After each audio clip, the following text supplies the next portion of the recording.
Okay, welcome to Diary of a Dragon Priestess, gorgeous one. And I'm excited to be here today because I haven't been here for quite some time and with good reason. And I've got so much to share. And it's really today's episode is about grid work, it's about working with Gaia.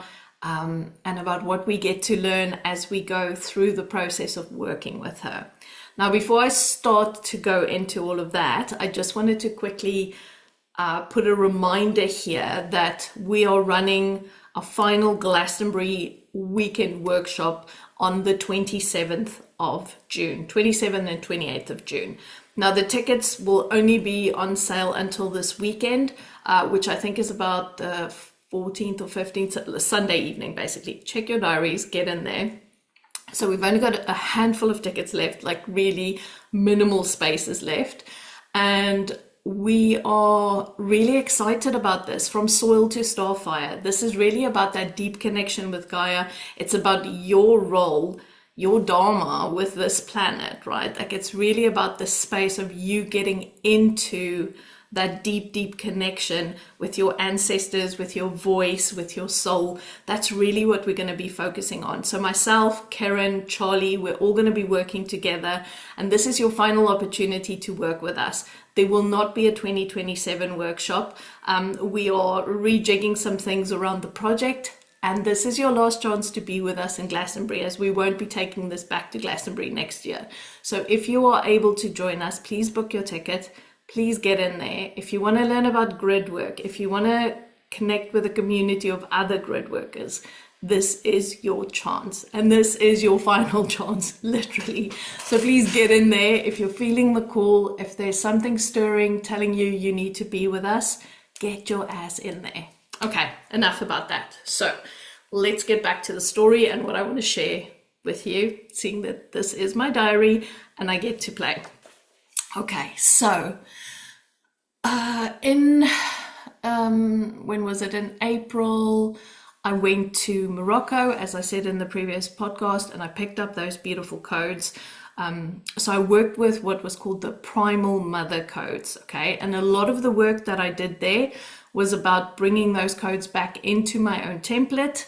Other people, they also brought it back into their own blueprint, their templates, their body templates. And basically, if you haven't listened to my work before, you don't know how I perceive this and how I work with this, is that we go to different places and spaces and we meet different people around the world who activates these beautiful codes within us. So part of my job is that I go places and I pick up codes and then I bring them back here to where I live or in my work with my clients, depending on what needs to happen, right? And so in Morocco, these Primal Mother Codes came, and it was such an amazing experience just working with the land there because it was so visceral. And I felt like something primal within me woke up again, and some real deep connections with Gaia opened up for me again. So that was absolutely beautiful.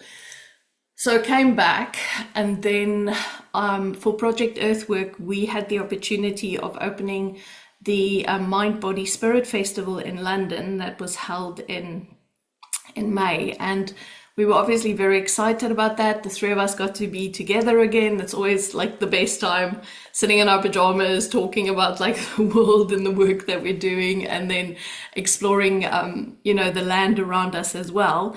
And one of the little side missions that we had was that we needed to go to the Tower of London. Now, Karen and Charlie, you will see online, they're going to be talking about it very soon, but they're working on a project at the moment.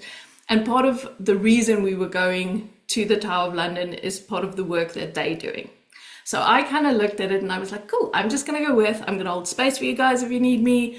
I'm going to be like this little innocent bystander, right? Like I'm just going to tag along with my popcorn and see what they're working on, because they're doing some amazing work at the minute. And so, you go with absolutely zero fucking expectations, like none. So that night before, so the Friday morning was when we opened the festival. And that morning early, I had this dream of a black dragon that was around the base of the Tower of London, and this black dragon was burnt. So it was like the bones of the black dragon that was around the base of this this holy space. And I was just like, okay, well, I don't know what this means, but I just knew that I'd seen this dragon in my dreams, and I'm like, okay, let's go with this. Now, the Tower of London is basically built on a very, very ancient mound, okay? And this mound was a place where the priestesses used to do ceremony and ritual, and so it was a very holy spot in the British Isles, basically, and also a place of real reverence. And then William the Conqueror came and obviously, you know, knocked everything down, destroyed everything, and built his castle on top of this beautiful holy space.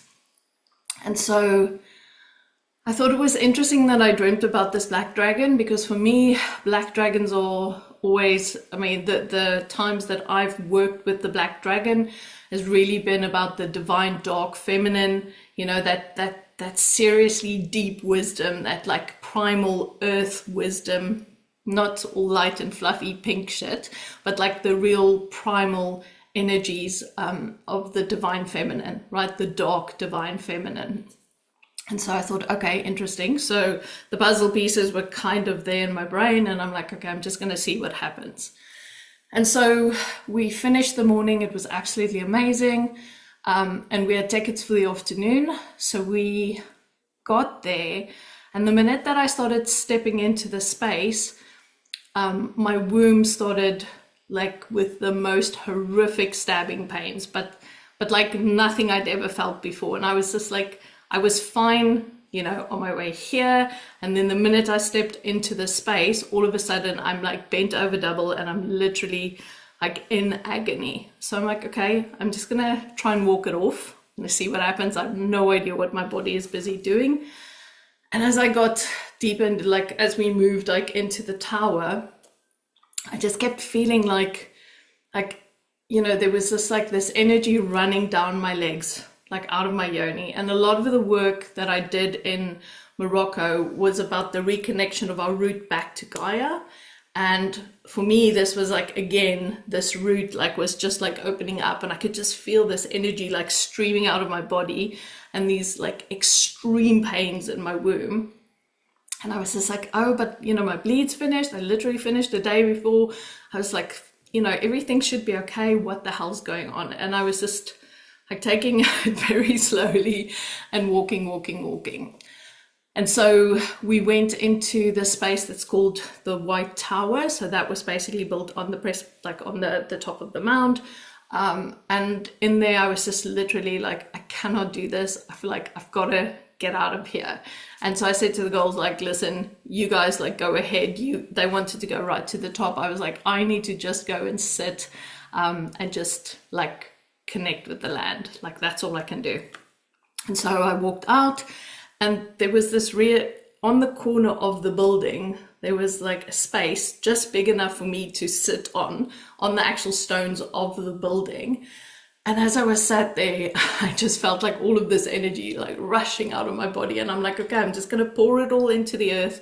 I don't know what I'm doing. I don't understand what's happening, but I'm just going to keep pouring. I'm just going to keep pouring.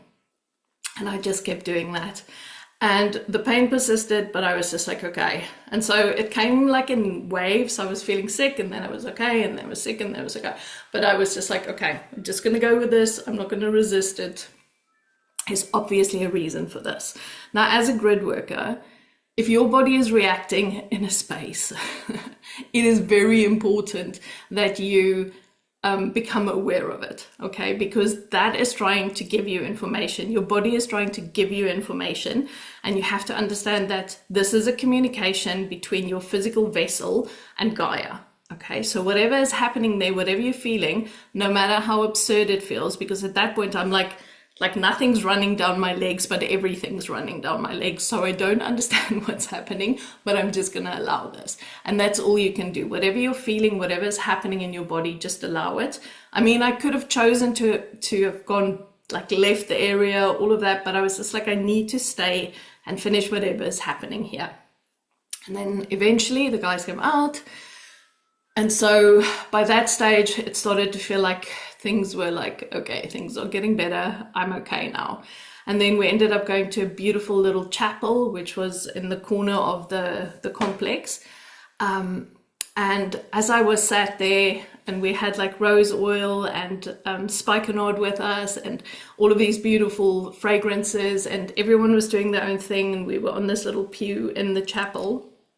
And as I sat and I just closed my eyes, there was just this beautiful calm that came over me. And the bones of the dragon that was in the ground started talking to me. And I was very aware of this frequency of the bones. So it was like the bones could sing, and my body was busy connecting with this frequency coming up out of the ground. And so as I sat there, I just had this big smile on my face, and I was like, there was still a few little stabbing pains in my body, but I was just like, oh my God, like, I don't know what's happening, but there's this information, this frequency that was busy being exchanged with my body. And I just allowed it to come in again, didn't understand it, and it didn't matter, because what I was feeling was bliss. What I was feeling was this beautiful, like a softening, but a depth as well. And so this energy was just coming up, and I was just going, okay, come into my bones, come and speak to me, do what you need to do. And so I just allowed. Again, I just allowed. So what was happening in my body, why it was happening, none of it made sense to me, and that was okay. So that was that, and it was really, really amazing. And so we then went and we left for the day, had a few, and each had a really nice drink, like a cocktail, to celebrate having done what we had done. And so that night when I went to sleep, I started having all these dreams, and I could then understand like what was happening, and my guides was like connecting the dots for me, and my soul self was obviously like receiving the information and being able to make sense of it for my brain. So what was very important was the fact that the codes that I'd brought from Morocco, I was putting back into the land, and that land specifically needed those primal codes again because of what happened, because of how things ended there. Those codes were needed there. And then that energy from the bones of the dragon was really for me to start to reconnect with the ancient information that is part of my work here on the planet. And so I was just like, okay, fantastic. So I'm getting the picture now. And then another thing that happened on the Friday before we went to the tower. So as we finished our transmission and the opening, we walked around the stalls and we were talking to people, and everyone was lovely. And then we got to this one stall with a lady that was selling these drums, and they were beautiful, and she was so lovely. And all three of us are in there, like, you know, checking out the drums and all sorts of things. And there was a drum with a picture of an ancient woman on it. And she was like a grandmother with gray hair, and she had these beautiful horns. And I was like, oh man, I love this so much. And I kept like, and then I'd walk away, and then I'd come back to this drum, and I'm like, who are you? Like, what's going on here? And one of the people working in the stall said to me, listen, you're good, you can play with the drums. Like, we're like happy for everyone to play the drums. You need to feel what they feel like. And I was just like, I just picked up the drum and I started drumming. And then like a massive wave hit me, and I was just like, oh my God. And I just started bawling, but not just crying like little tears. I was literally like, like falling apart. It was really funny, but I'm like, I don't know what the fuck's happening. And I'm like, and the lady who made the drum started crying, and I'm like, oh my goodness, what's going on? And she's like, no, when I did the transmission for the drum, when I made it, this one song kept repeating, and the drum is called the Dear Mother. And I have been seeing stags now for, like, what did my friend remind me? She was like, it's been more than a year that stags have been here. I haven't really worked with Ellen of the Ways, even though I live here. Like, she's part of it, but like, you know, she's always over there. And so I was just bawling, and I'm like, I have to buy this drum. And there was this beautiful message in the drum that she had like burnt into the frame of the drum. And it was about the one who is ready and willing to listen will find the information. And so much of what I've been going through lately is about this transmissions from Gaia, information coming through, and it's just like it felt like this immense like synchronicity, and I was just like, great, I've got to have this drum. So then I just bought the drum, and I'm like, cool, this is absolutely beautiful. And so obviously took that back to our hotel, and then we went to the Tower of London after that. But that drum really spoke to me, and I then again didn't understand what was happening. Why was my body reacting in that? Why was all my emotions coming out for this drum? And as I'm saying now, like part of the work and part of what my guidance have been is really about starting to find the information that is in the layers of Gaia that has been hidden, that is ready to come back up. So the stuff that you're not going to find in the books, the stuff that you're not going to be able to Google. And I know that it isn't just me that this is happening to. So many people are waking up to this remembering of what's been stored inside Gaia for us to be able to use stepping into this new age, right? Like stepping into this new earth energies.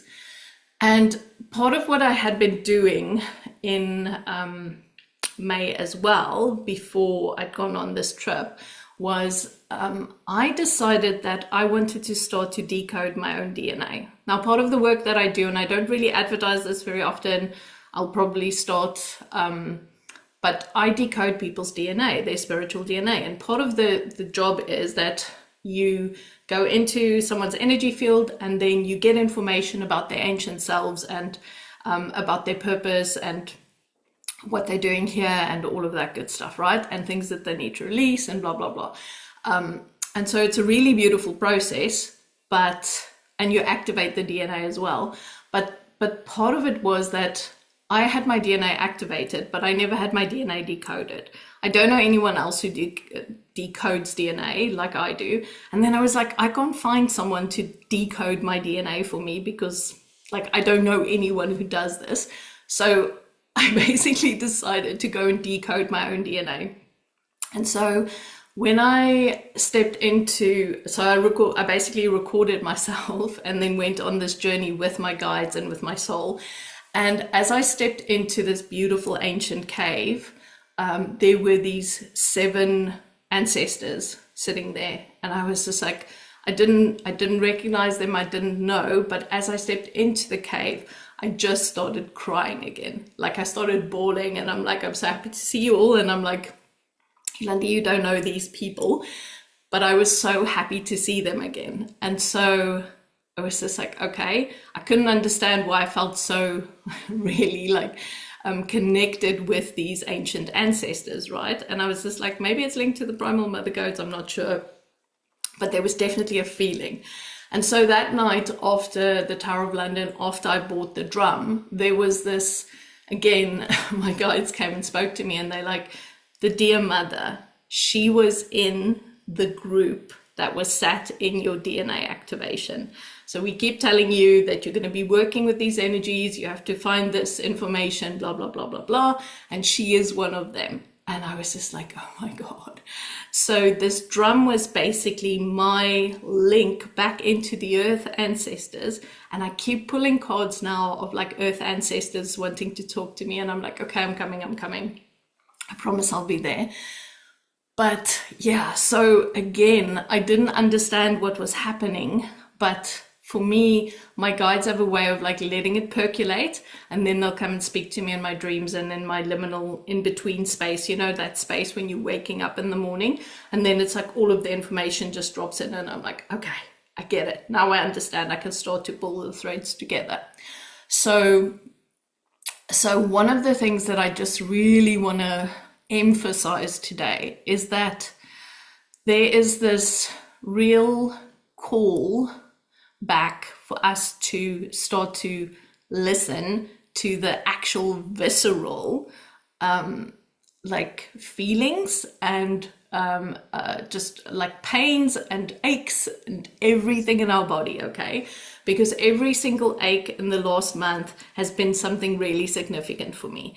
Every single pain that's shown up, I'm like, oh, I need to listen to this. My body is trying to communicate with me. So nothing is random, okay? There is so much gold in what is happening inside of your body and what she is going through, or he or it, like going through, right? Like it's just like, it's really, really important to start to listen and to start to ask the questions, okay? Because if I had walked out, I wouldn't have completed the transfer of codes that I needed to do. And I don't know how that is going to show up in the world, but my role in this rising of this like real feminine, this dark feminine that's coming back for all of us, this primal feminine, was to bring those codes there. And that's what I was meant to do. And so that's beautiful, okay? And that's all I need to know. I don't need to understand the bigger picture. I don't need to understand what else, but those codes are activated in me. And it means that every single person that I work with or interact with will get some of those codes, and it will open up a reminder within them about who they are. The people who walk on the land there will now be able to interact with those codes. So what we are constantly doing as grid workers is that we are moving information and strands of light and codes around the globe. Okay, so even if you are, you know, I travel a lot, so I go to a lot of sacred places and I bring information back here and I take information there. So there's a constant movement of information. You don't even have to physically be there, but the thing is, even where you are, you can energetically work with this information, with these codes. You can go back in time and get the codes that belong to you as well. So for me, one of the really important things is that I've started to see how my trips to all the different continents have linked to these primal ancestors, and how I've picked up parts of myself that is part of a bigger puzzle, that is part of us, like basically reconstructing the grids of Gaia again and helping with her rise again. So it is really important to know that each and every single one of us plays a role. Everyone, even if we're not connected, even if we don't know each other, if you have a feeling that you're part of this bigger network working with Gaia at the moment, then trust that, okay? Start to talk to the land, see what the land wants to tell you. Just like you can speak to your body, you can speak to the land. And these things are so important. And we cannot dismiss the importance of this. And as I say, the sun came into the room and it's just like, yeah, I love it when that happens. And it is just this magic of us stepping back into this deep ancient remembering. And as I'm speaking to you now, I'm like, okay, like I know it's time for me now to really also for myself step deeper into the remembering of what Gaia wants to bring. The drum is here now, the time is right. So who knows what else I'm going to be delivering on this podcast. But, you know, it's just like those calls to action. Don't sit on it. I mean, you know, like we're always like, oh yeah, and I dream about doing this, and then we never do it, right? Like part of this is, it's about taking action. It's about listening. It's about making the time. It's about this devotion to this planet. And that is what we're all here to re-remember and to bring back. Because the devotion to the planet is devotion to all that is. It is devotion to the oneness. It is devotion to the connectedness of all living things, all humans, all plants, all animals, all trees, all water, all the rocks, every fucking thing on this planet. And so through doing this, we actually enhance our the magic in our lives. Because once I start to tune back into this beautiful web of life, oh my fucking God, like the magic is waiting for you. So really take some time to start to listen. And it doesn't have to be complicated. It doesn't have to be, you know, a big song and dance, if it's done with reverence, half the time I don't even have all the candles and the ritual stuff and all of that. Half the time I'm literally pulling strands of hair out of my head to give thanks to Gaia and putting my hands on her and giving her prayers of love, because I don't have all of the tobacco and the other like flowers and things that I need to say thank you to her, right? But I'm there still and I'm doing it regardless. And I'm not, you know, I'm not dressed the right way and I'm not looking the right way or whatever, but it doesn't fucking matter. At the end of the day, all that matters is that I'm invested, I am devoted, and I'm showing up. And the same goes for you. So if there's this feeling inside of you that you are needing to listen more deeply, please start. And, you know, it's like, there's just so much that we can be doing. There's so much that we can be involved in. And it is the time. It's the time to just really allow yourself to go and find the magic, because Gaia will always, always show you the magic, believe me, as I've seen. So that is what I wanted to share with you. Let me just see if there's anything else that I wanted to tell you about. Not yet. Okay, that's perfect. Okay, so we'll see what else I'm gonna be bringing to the podcast. I'm not sure, but I needed to drop this. And again, a reminder, if you're feeling the call to come to Glastonbury, that's the perfect place to learn. It's the perfect place to come and be with other people who are listening to Gaia, to come and chat with us and just experience that deep, deep connection with the land, on the land. You know, with your feet on the ground there, and just to allow that magic to come in and to activate and bloom within you again. Fantastic. Okay, thank you so much for joining me today. Thank you so much for listening. I really appreciate you, and I'm sending you so much blessings. And if you have a call or feel the need to maybe work with me, or to just dive deeper into your own journey, like my website's there, go and have a look. And also Project Earthwork if you do want to join us in Glastonbury again. Thank you, thank you, thank you.